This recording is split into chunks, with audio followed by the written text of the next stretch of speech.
So I caught a game last Friday between the Minnesota Lynx and the Connecticut Sun, and it was a really exciting game. The Sun were leading for most of the game, and it seemed like they were content on upending one of the league's best teams on their home court, and it felt like they were going to do it.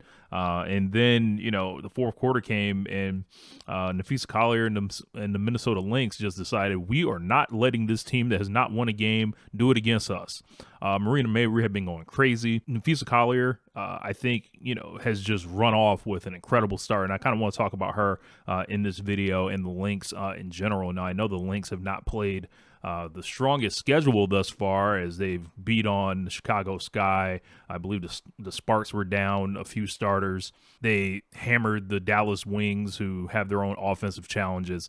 But, you can only beat who's in front of you. And, just looking at it, Napheesa Collier has gone to another level. I enjoy watching her play so much because it just seems like when she gets it rolling, she's truly unstoppable from the mid-range. Anytime she attacks the rim, she can guard players bigger than her. She has this entire system kind of designed to enhance her with, superior coaching with Cheryl Reeve, and the combination of her and Courtney Williams just make for one of the great duos in the league. And Kayla McBride hasn't even stepped on the court yet. She's had personal reasons why she was out.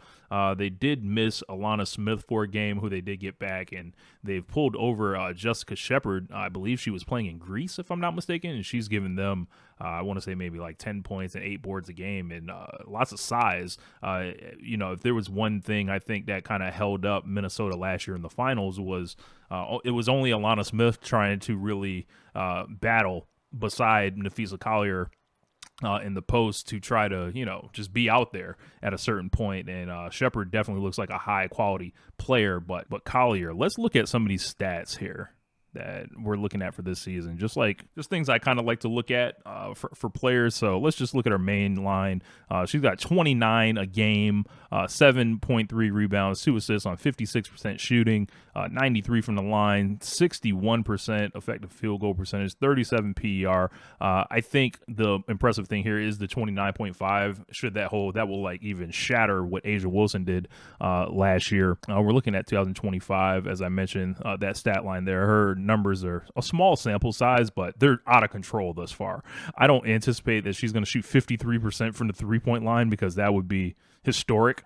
Her per 36 numbers are just by far the best of her career at 30 and 7 and 2. Okay. But her 100 possession, that is 131 over 98. So offensively, they're scoring 131 points per 100 possessions, and only giving up 98, which just shows how valuable she is on both sides of the ball.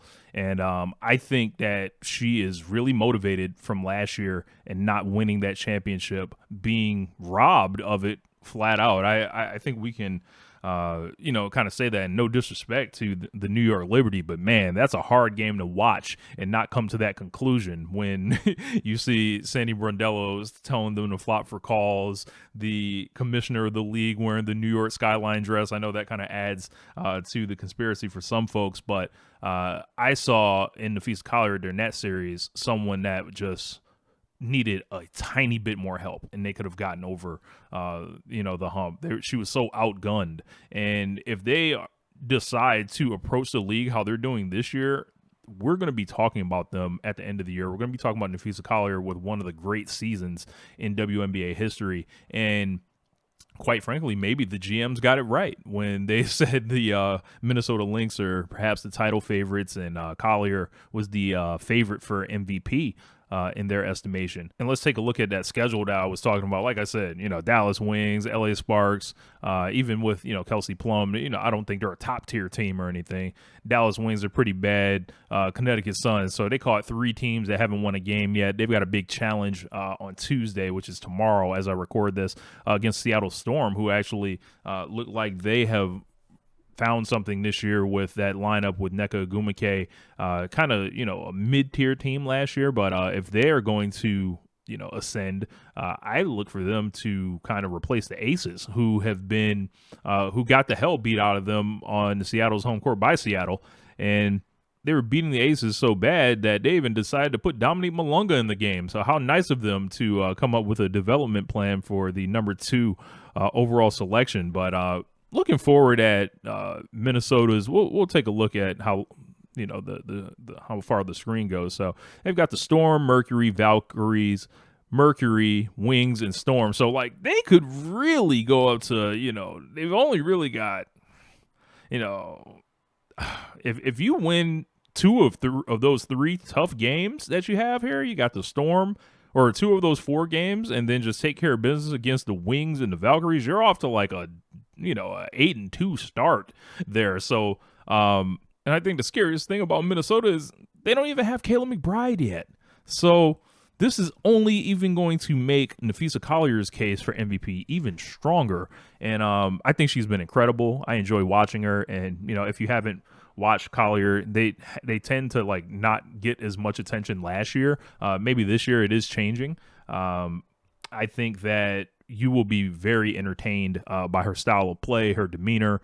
And I think that she is a champion in waiting. There's only going to be some more seasons that go by before Collier is not lifting, the WNBA championship with the finals MVP, league MVP, all that stuff. So definitely want to talk about Collier's hot start to the season and the Minnesota Lynx, because she has been excellent and awesome. And, I love to talk about players that are doing just excellent things. So have you checked out Collier in some of these games? Did you get a chance to check out that Connecticut Sun game? One of the more entertaining games of the season so far. A huge comeback, and it was just when a team that is really good says hell no, that was a perfect example of it. So anyway, my name is Rich. I'm up out of here. I'll holler at you guys next time. Peace. One lifetime.